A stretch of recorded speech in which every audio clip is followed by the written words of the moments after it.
toute l'info, tout le temps. 6 éditions en français. Minuit, 7h, 8h, 13h, 19h et 22h. 6 éditions en Wolof. Minuit 15, 7h30, 10h, 12h, 18h. 21h30. Toutes les Il est pile 13h sur les 17 chaînes et stations de Radio Sénégal. Voici le journal. Thierno Diallo. À la une, plus de 157 000 candidats au bac général ont bien cogité ce matin. La philosophie, la première épreuve, tout se passe bien à Dakar, au lycée Malik Sall de Thiès. Par contre, des absences chez les surveillants à cause de la Covid-19. Le SARS-CoV-2 qui fait annuler le festival international de graffiti et qui chamboule celui international de danse, assure le reportage de Adramé Ismaël Koli. Le Grand Magal de Touba, lui, prévu le 28 septembre prochain. Un accent particulier sera mis sur la sensibilisation. Les pèlerins appelaient déjà à aller se faire vacciner. Une vaccination qui se déroule bien à l'arène nationale. 28 vaccinateurs sur place à Pékin. C'est aussi la ruée vers les vaccins. L'invité, la présidente de la Croix-Rouge sénégalaise, Madame Bafouba, nous parle de la réforme à la CRS, 46 comités départementaux en lieu et place de 14 régionaux. Radio Sénégal, l'info en toute responsabilité. Thierno Diallo.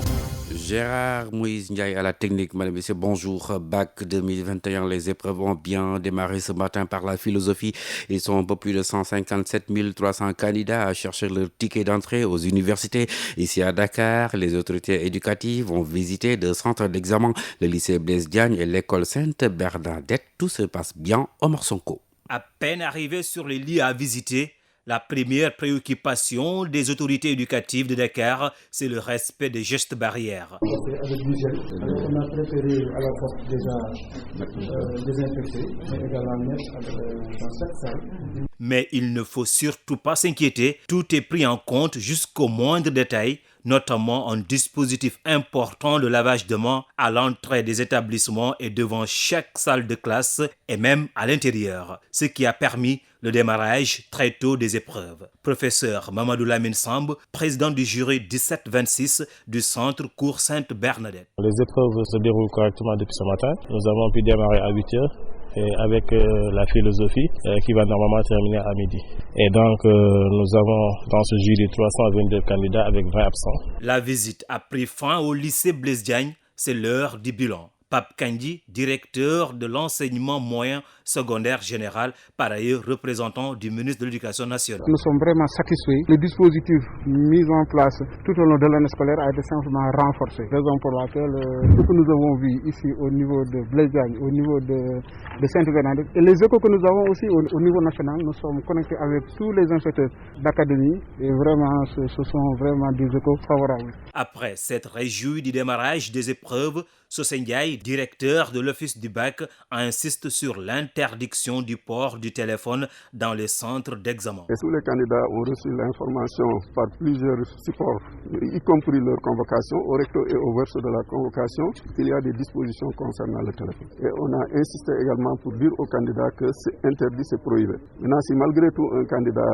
enfreint cette disposition, ben, il sera traduit au conseil disciplinaire. Il sera exclu du baccalauréat. Cette année, pour le baccalauréat général, ils sont au nombre de 153 727 candidats sur l'étendue du territoire national. Omar Sonko à Kaffrine, un candidat libre et pris en communication avec son téléphone au centre Notre-Dame et les autorités académiques l'ont exclu. Un constat fait lors de la traditionnelle visite des centres d'examen des autorités. Nous y reviendrons avec le reportage complet de Ndeye Fatou Ndiaye.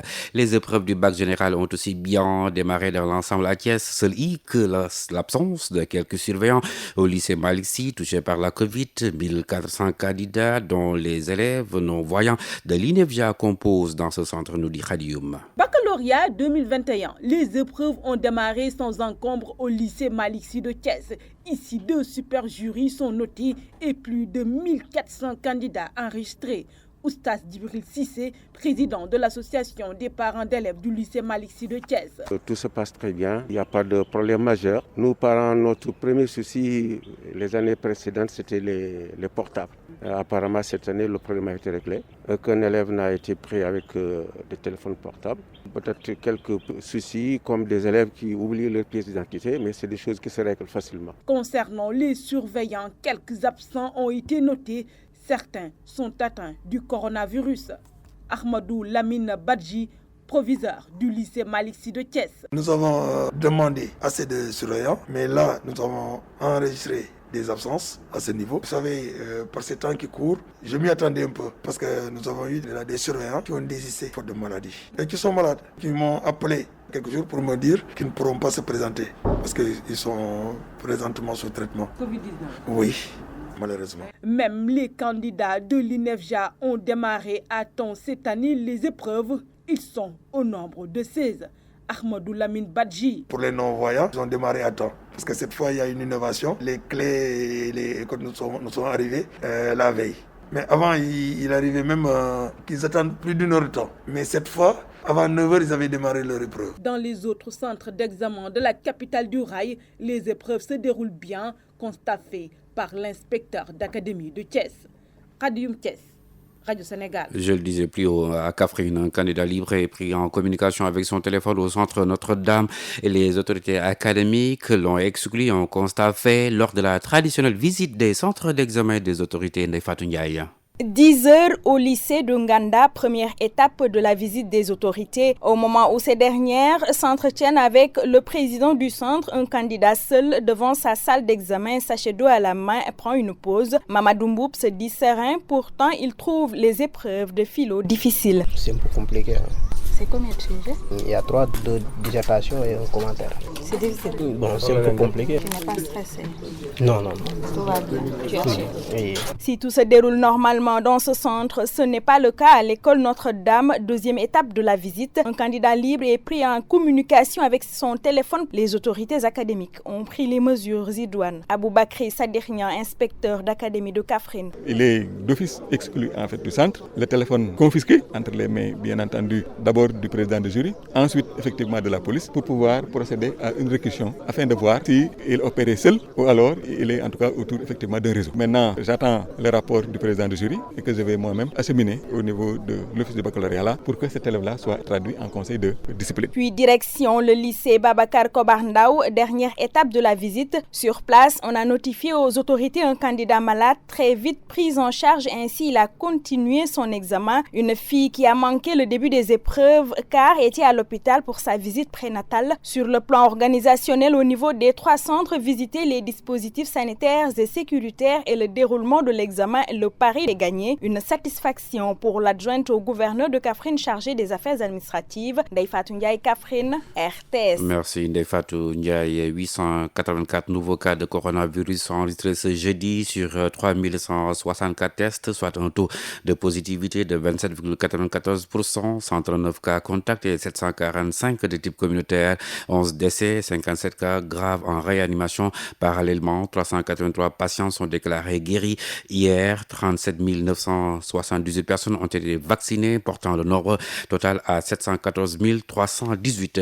La vaccination qui se déroule bien à l'arène nationale, c'est l'un des camps mis en place pour une vaccination de masse et en un temps record. 8 vaccinateurs sont déjà à pied d'œuvre. Dr Fatou Ndour Faye, médecin-chef du district de Pikine, nous parle de cette nouvelle stratégie de lutte contre la Covid-19 et les jointes par téléphone par Betty Diawara. C'est une stratégie initiée par le ministère de la Santé et de l'Action sociale avec l'appui de la région médicale en compagnie du district. C'est pour désengorger parce que là, avec l'afflux des populations pour la vaccination, les postes de santé sont vraiment remplis de monde. C'est pour ça que le ministère a pris cette initiative pour avoir un peu plus d'espace, faciliter la vaccination et permettre aux populations de se vacciner plus facilement. Cette stratégie permettra de vacciner en un temps record beaucoup plus de populations tout en respectant les mesures barrières. Au niveau de l'arène nationale, on a mis 8 types de vaccination actuellement. Nous avons mobilisé 8 équipes qui sont là et qui vaccinent au même moment au niveau de l'arène nationale.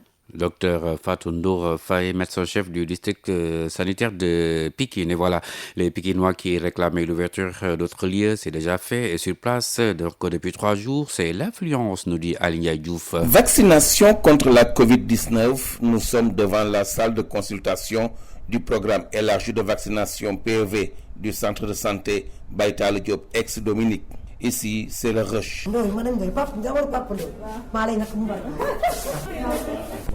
technopole laa jógee. technopole da nga jàpp ni daal ñàkk ci mooy fulla quoi.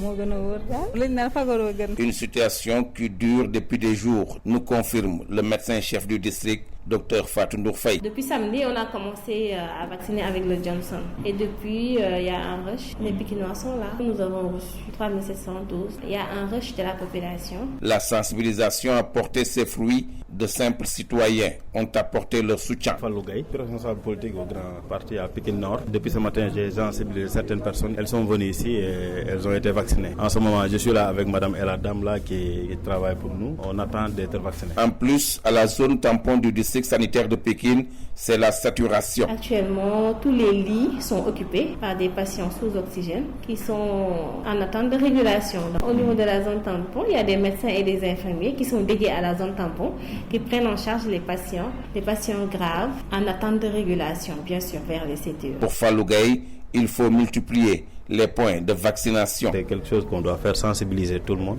vulgariser ça et même décentraliser ça et aller vers les écoles. On doit amener les vaccinants vers les écoles et vacciner tout le monde si c'est possible. Le district sanitaire de Pékin collabore avec les districts de Mbao, Yeumbeul et Keur Massar dans la prise en charge des malades. Ici, seuls 2 décès ont été enregistrés depuis le début de la pandémie.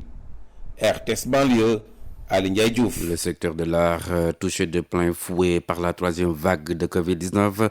Le Festigraph, le festival international de graffiti, a été annulé. L'agenda du festival international de danse a été aussi complètement chamboulé, nous dit Adrami Ismail Koli.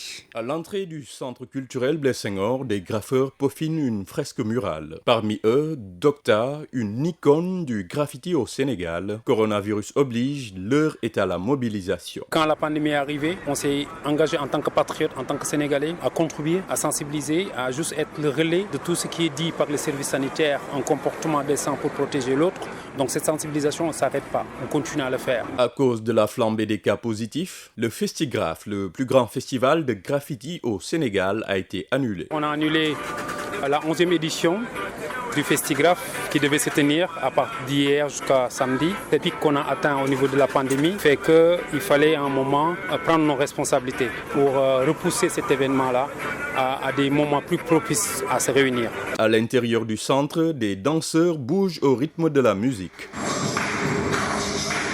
Des artistes de différentes nationalités participent au festival de danse Giacarlo, mais la Covid-19 est en train de gâcher la fête. Monsieur Badiane, directeur du centre culturel Blaise Senghor. Nous sommes sensibles et sensibilisés même par rapport à cette pandémie et nous avons aussi transmis le message aux organisateurs qui sont assez conscients et même les autres venus d'ailleurs aussi sont conscientisés et que s'il n'y a pas une possibilité de pouvoir faire cette finale, je pense que aussi on n'hésitera pas vraiment à annuler l'activité. À cause de la recrudescence des cas positifs, le sous-préfet de Dakar a ordonné la suspension des manifestations culturelles, un véritable coup dur pour les passionnés d'art.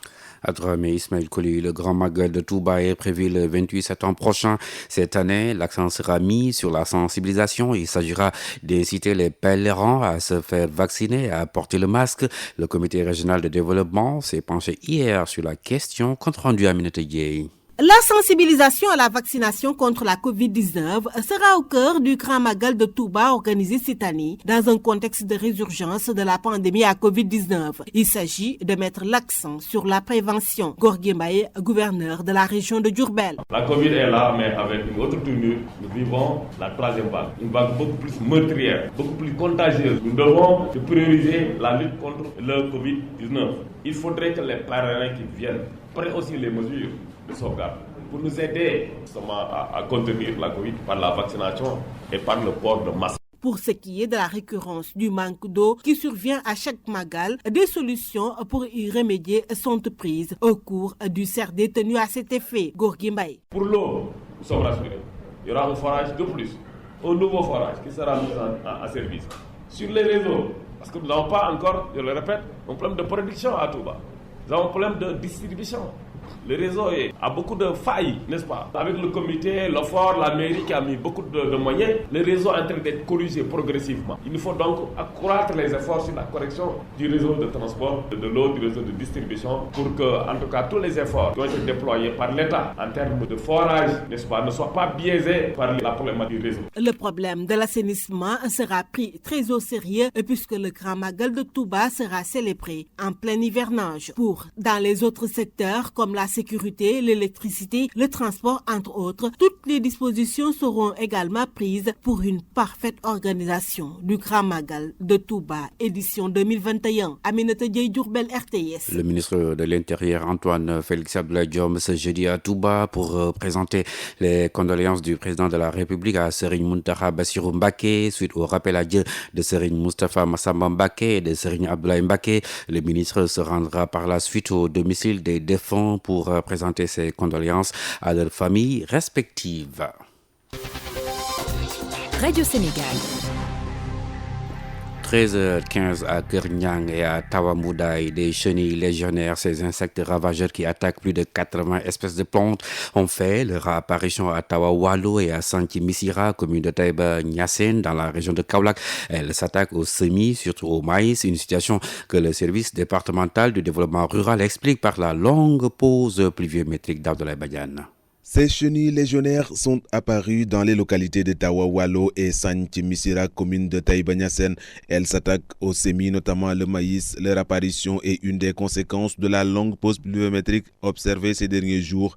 Mignan Diouf est le chef de service départemental développement rural Nioro. Quand il y a pause pluviométrique, il y a la présence des chenilles légionnaires qui sont sur le maïs présentement dans le Taïba Niassène, qui est une zone de production de maïs où nous avons noté la présence des chenilles légionnaires au niveau du village de Tawawalo et Santi Missira. L'alerte a été faite au niveau de notre base qui est à Sokone. Actuellement, ils sont sur le terrain pour observer, faire des prélèvements et faire rapidement le traitement. Donc c'est ça les conséquences d'une longue pause pluviométrique. Ça va entraîner la présence des chenilles qui vont dévaster les cultures. En plus des chenilles légionnaires, autre problème auquel sont confrontés les producteurs dans le département de Nioro, c'est l'accès aux engrais qui fait défaut. Mignan Diouf. Nous avons noté un manque d'engrais au niveau de plusieurs formules, telles que l'engrais de l'arachide qui est le 6-20-10, tel que l'engrais de mil qui est le 15-10-10, tel que l'engrais de triple 15 pour le maïs. Donc ça, c'est au niveau national. Au niveau des îles, nous avons constaté qu'il y a une rupture. L'année dernière, à cette période, tous les producteurs avaient reçu l'engrais.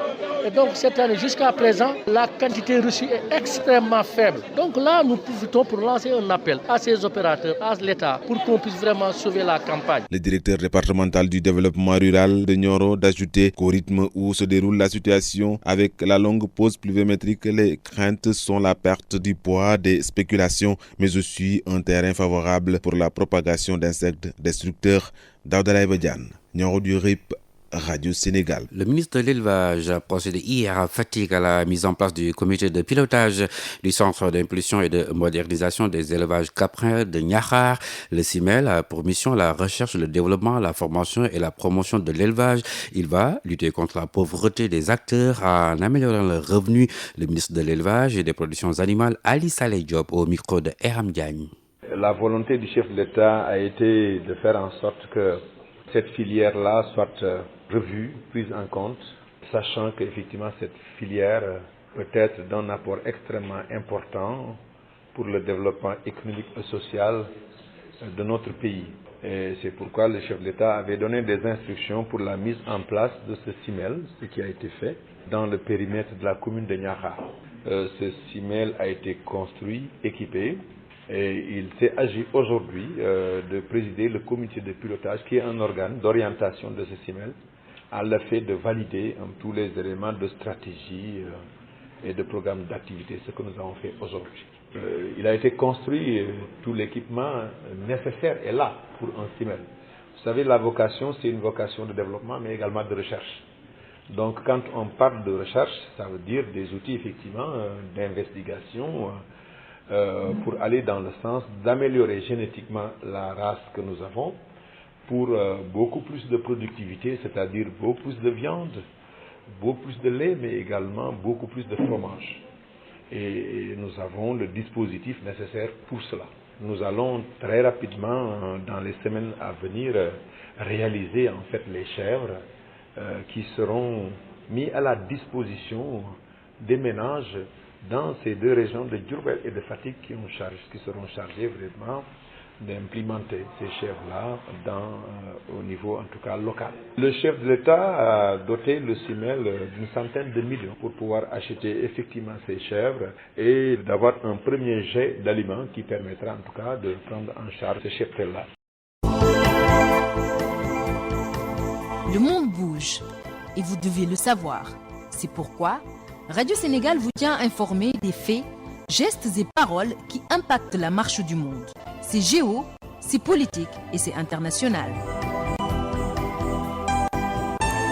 La Guinée équatoriale accuse la France d'avoir tenté de porter atteinte à la sécurité du pays. L'armée française dément et parle de fausses informations. Ces accusations interviennent alors que le vice-président Théodoré Obiang Nguema, fils du président en exercice, a été condamné définitivement hier par la justice française dans une affaire de biens mal acquis.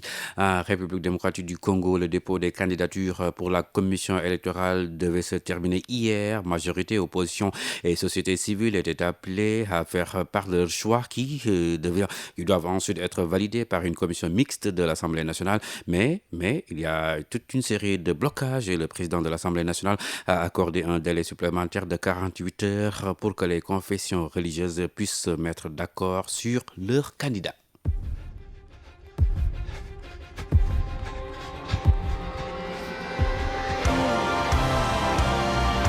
Dakar, Tokyo, toute l'actualité des Jeux Olympiques 2020 sur Radio Sénégal. 12 athlètes sénégalais dont les porte-drapeaux, la nageuse Jeanne Boudbian et le judoka Mbagnick Ndiaye à la recherche d'une première médaille olympique dans 9 disciplines. Les Jeux Olympiques Tokyo 2020, c'est du 23 juillet au 8 août sur Radio Sénégal. Bonjour, Thierno Diallo Junior. Bonjour, Thierno Diallo Senior. Jeux Olympiques de Tokyo, nouveau record du Sénégal est tombé aux 100 mètres papillon hommes. Oui, Steven Aimable a terminé 5e sur 8 avec un chrono de 53,64 aux 100 mètres papillon.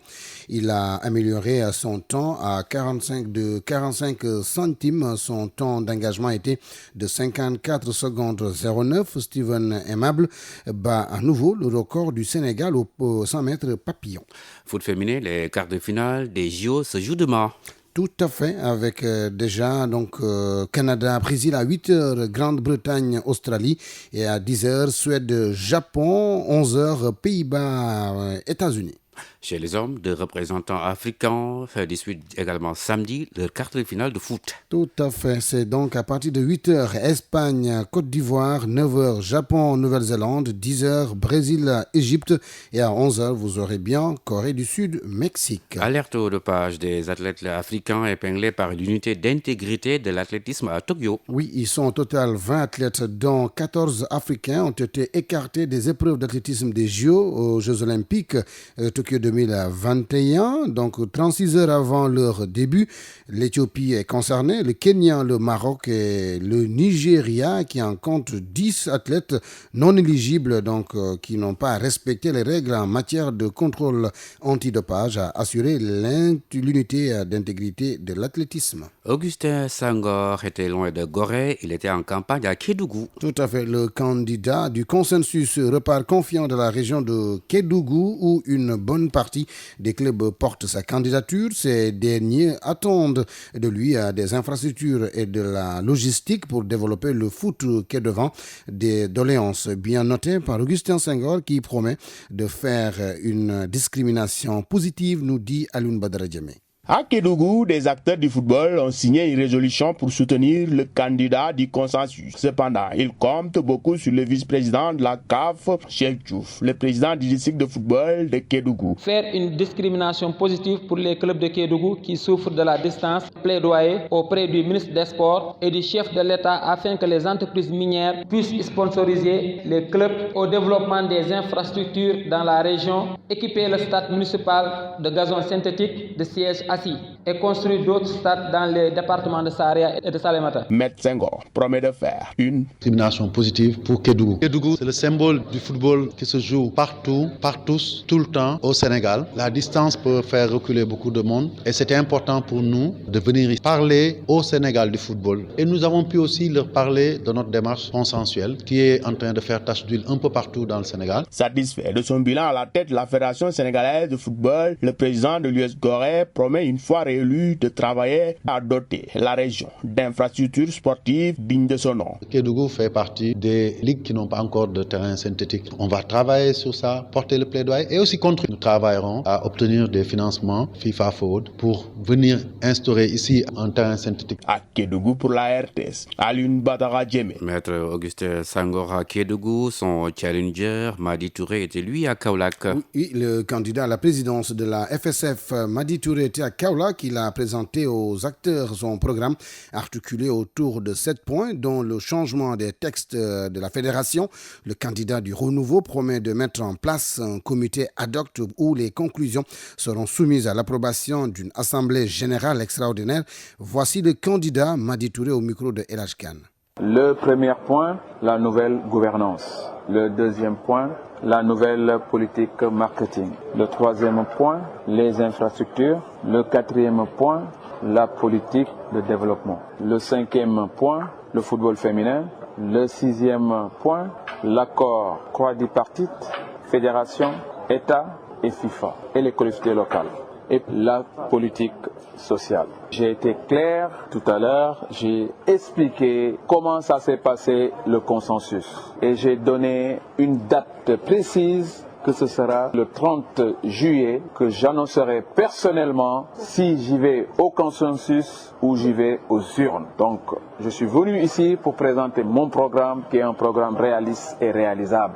Président, vous avez senti nécessaire de changer les textes de la fédération? Vous l'avez souligné tout à l'heure. Ce sera mon premier chantier. Pour gouverner, c'est prévoir. Sans le changement des textes, nous ne pouvons pas parler du renouveau du football sénégalais. En tout cas, c'est clair dans ma tête. J'ai des convictions que notre football va changer avec le renouveau du football sénégalais. Voilà, donc à l'instant, Madi Touré, président de Génération Foot et candidat à la présidence de la Fédération sénégalaise de football. Et nous terminons par ce programme donc, des Jeux Olympiques. Mbagnick Ndiaye affronte Tamerlan Bachaev de la Russie en judo, plus de 100 kilos. Homme, le porte-drapeau du Sénégal, va disputer les éliminatoires pour les huitièmes de finale au Nippon Budokan Tapi. Ce vendredi, Tiernon, c'est tout pour les sports. Tiernon, senior. Merci Tiernon. Radio Sénégal. L'invité de la rédaction. En vue de se conformer à l'acte 3 de la décentralisation, la Croix-Rouge sénégalaise va supprimer donc 14 comités régionaux pour mettre en place 46 départementaux. Madame Bafouba, la présidente de la Croix-Rouge sénégalaise, revient sur cette réforme, mais également sur la contribution et la réponse à apporter face à la Covid-19. Elle s'entretient avec Luc Mingou. Madame Bafouba, vous supprimez les comités régionaux pour mettre en place les comités départementaux. Nous avons effectivement eu à examiner la révision des statuts et du règlement intérieur de la Croix-Rouge sénégalaise parce qu'il est indiqué dans notre mouvement de faire au moins une révision tous les 10 ans pour revoir en fait est-ce que conformément à nos activités, conformément à notre action humanitaire, les textes qui régissent notre institution sont toujours d'aplomb.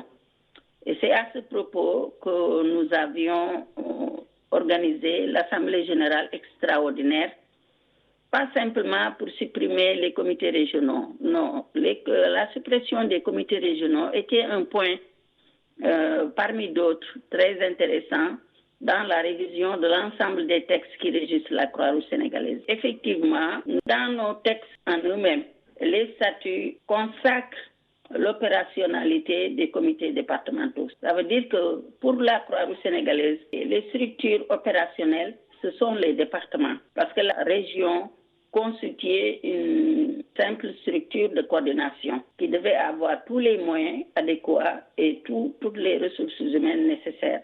Ça n'a pas été le cas. Donc pour nous, c'était vraiment de revoir la fonctionnalité effective de nos structures de base Et nos structures de base, c'est le comité local, c'est le comité départemental.